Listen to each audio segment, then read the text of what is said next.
böyütməmişəm. Mən kabinet generalı böyütməmişəm. Mən kabinet generalı yetişdirməmişəm. Mənim övladım Səncər generalı idi və Səncərdə də şəhid olmalıydı.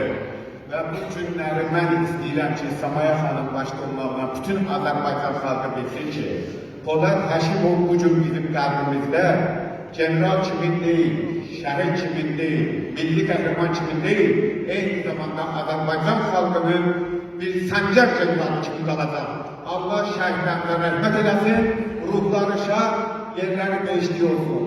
Mən bir Türkçe şeirim var ki, zaman zaman, nəsil nəsil. Mübarizlərin, İbrahimlərin, Rəsulların, Əlilərin gəlir səsi, elçinlərin gəlir səsi, Poladlarımız unudulmasın. Qoy millətdə ruh yaşasın. Qoy millətdə ruh yaşasın. Allah bir qala torpaqlarımız, istədiyimiz, azadlığımız uğrunda şəhid olan bütün şəhidlərimizə rəhmət eləsin.